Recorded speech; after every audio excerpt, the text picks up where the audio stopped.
स्वागत है आप सभी लोगों का आरएन स्टडी मसाला पर। दोस्तों आज मैं आपको बताने वाला हूं 4 अप्रैल 2022 कक्षा 12वीं ज्योग्राफी का पेपर है। दोस्तों सबसे पहले आपको बता देता हूं कि ज्योग्राफी के पेपर को हल करने के लिए आपको समय मिलेगा 2 घंटा और 45 मिनट का। टोटली आपके 58 नंबर 56 नंबर का पेपर है। सबसे पहले आपको यहाँ पर कुछ जनरली इंट्रोडक्शन दे रखे हैं जो हर एक पेपर में दिए जाते हैं। आपको यहाँ पर जाने के बाद दोस्तों ये टोटली 5 इंट्रोडक्शन है। यहाँ पर आपको रोल नंबर लिखने हैं, उसके बाद के बाकी का प्रोसेस है। मैं आपको directly question paper and model paper की तरफ ले चलता हूँ। जैसे मानव भूगोल, मानव समाजों के बीच धरातल संश्लेषित संबंधों का अध्ययन है। मानव भूगोल की उक्त परिभाषा किसने दी? तो दोस्तों मानव भूगोल की उक्त परिभाषा है वो आपके रेटजेल ने दी थी। दोस्तों दूसरे क्वेश्चन की तरफ ले चलता हूँ। निम्नलिखित में से कौन सा जनसंख्या वितरण को प्रभावित करने वाला आर्थिक कारण है? तो दोस्तों यहाँ पर पूछा गया है आर्थिक कारण को। दोस्तों कारण भी 2-3 तरह के होते हैं, वो मैंने आपको लास्ट की वीडियो के अंदर बता दिया था। तो दोस्तों यहाँ पर आपका आ जाएगा औद्योगिकरण। अब मैं आपको अगले क्वेश्चन की तरफ ले चलता हूँ। निम्नलिखित में से कौन सी फसल भूमध्य सागरीय कृषि का प्रमुख उदाहरण है? यहाँ पर आपको भूमध्य सागरीय कृषि का उदाहरण बताना है। तो यहाँ पर आपका राइट आंसर होगा गेहूं है, वो भूमध्य सागर फसल का प्रमुख उदाहरण नहीं है। चौथा सवाल है कच्चे लोहे में क्या मिलाकर इस्पात बनाया जाता है? तो दोस्तों कच्चे लोहे में आपके मैग्नीज मिलाकर कच्चा इस्पात बनाया जाता है। अब मैं ले चलता हूँ आपको अगले क्वेश्चन की तरफ। विश्व में प्रमुख मेगा सिटी कौन सी है? तो यहाँ पर आपको मेगा सिटी के बारे में बताना है। तो दोस्तों मैं आपको सीधे मेगा सिटी की तरफ ले चलता हूँ। एक बार जब तक आप भी हमें कमेंट सेक्शन में कमेंट करके बताइए कि कौन सी मेगा सिटी है वो विश्व में प्रमुख हो सकती है। तो दोस्तों यहाँ पर आपका राइट आंसर होगा टोक्यो है, वो विश्व की प्रमुख मेगा सिटी है। अगला छठा सवाल है आप लोगों की स्क्रीन पे। भारत की प्रथम जनसंख्या गणना कब आयोजित की गई? जनगणना यानी कि जनसंख्या की गिनती है वो कब शुरू की गई? तो दोस्तों इसका राइट आंसर होगा 1872 1872 के अंदर प्रथम बार जनगणना हुई। अगला सवाल है भारत में जनगणना नगरों को कितने वर्गों में वर्गीकृत किया गया है? तो जनसंख्या के जननगरों को 6 भागों में वर्गीकृत किया गया है। अगला है निम्नलिखित में से कौन सी रबी की फसल है? दोस्तों ये क्वेश्चन है वो नर्सरी यूकेजी वाले बच्चों को आता है, तो आप तो 12वीं वाले आप आराम से कर लोगे। तो गेहूं है, गेहूं को आप रबी की फसल कह सकते हो। यहाँ पर नम्मा क्वेश्चन है निम्नलिखित में से किस अयस्क का प्रयोग एल्यूमिनियम के विनिर्माण में किया जाता है? तो बॉक्साइट का प्रयोग है वो एल्यूमिनियम के विनिर्माण में किया जाता है। तो दोस्तों यहाँ पर ले चलता हूँ आपको अगले क्वेश्चन की तरफ। अब यहाँ पर आप सीधे सीधे खाली जगह भरते जाना है। प्रत्येक सड़क जो 2 नोडों को जोड़ती है उसको कहते हैं योजक। 2 लोगों को जोड़ने की प्रक्रिया को योजक कहते हैं। भारत में चावल उत्पादन में विश्व का कौन सा स्थान है? तो दोस्तों विश्व का दूसरा स्थान है। यहाँ पर है नीरू मीरू कार्यक्रम का संबंध किस जल संसाधन से है? तो दोस्तों जल संसाधन से नीरू मीरू कार्यक्रम का संबंध। यहाँ पर अगला क्वेश्चन है नेशनल रिमोट सेंसिंग सेंटर कहाँ पर स्थित है? तो दोस्तों ये आपकी स्थित है हैदराबाद। हैदराबाद की स्थापना की थी हैदर अली ने।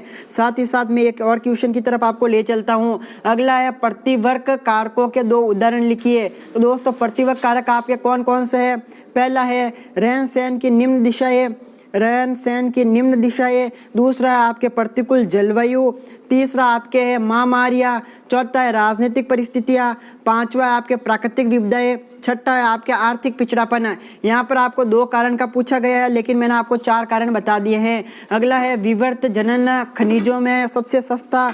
यहाँ पर पूछा गया सबसे सस्ता तरीका कौन सा है? तो दोस्तों यहाँ पर सबसे सस्ता तरीका है वो है धरातलीय या विस्तृत खनन। अब धरातलीय खनन कहते किससे है? तो दोस्तों धरातलीय खनन किसे कहते हैं? एक स्थान जहाँ मिट्टी और उसके बाहरी आवरण को पहले हटाया जाता है, बाद में खनन करके उसके खनिज अयस्क को प्राप्त कर लिया जाता है, उसे धरातलीय खनन कहा जाता है। यानी सबसे पहले आपको मिट्टी को हटा देना है, उसके बाद में जो खनिज है उसको प्राप्त कर लेना है। दूसरा तरीका है यहाँ पर देख सकते हो। अगला क्वेश्चन है सार्वजनिक क्षेत्र के उद्योग एवं निजी क्षेत्र के उद्योगों में अंतर बताइए।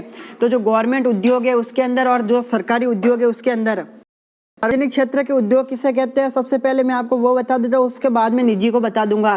सार्वजनिक क्षेत्र के उद्योग का स्वामित्व या संचालन है वो गवर्नमेंट के द्वारा किया जाता है, यानी कि सरकार के द्वारा संचालन है उसको कहते हैं आपके गवर्नमेंट। और उसके बाद में जो निजी उद्योग होते हैं उसका उद्योग का नियंत्रण है वो निजी व्यक्तियों के द्वारा किया जाता है और उसका जो भी लाभ है वो निजी व्यक्ति ही लेते हैं, उसके अलावा कोई भी नहीं ले पाते हैं। तो दोस्तों इसका अच्छा सा उदाहरण है टाटा इस्पात है, रिलायंस इंडस्ट्रीज है जो आपकी जियो की सिम है वो भी इसके अंदर ही आ जाएगा, वो निजी सिम कार्ड है।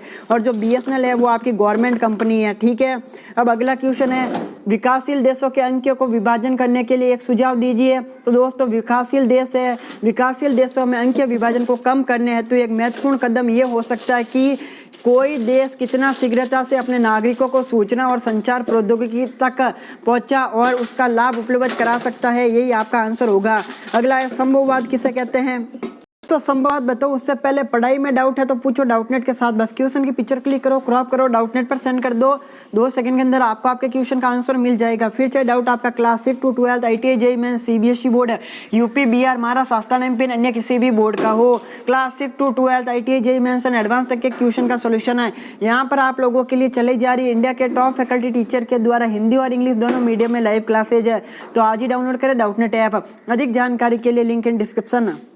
अब यहाँ पर संभववाद विचारधारा का पूछा जा रहा, तो संभववाद विचारधारा ये बताती है कि मानव प्रगति से भी अधिक महत्वपूर्ण है वह अपनी बुद्धि, बल और कार्यकुशलता के आधार पर पर्यावरण को प्रभावित करता है। दूसरी संभववाद विचारधारा की अलग परिभाषा है कि मानव पर्यावरण की कठपुतली नहीं है, अर्थात अन्य शब्दों में संभववाद विचारधारा ये स्पष्ट करती है कि मानव है वो प्रगति का दास नहीं है। अगर मानव चाहे तो प्रगति के साथ कुछ भी खिलवाड़ कर सकता है।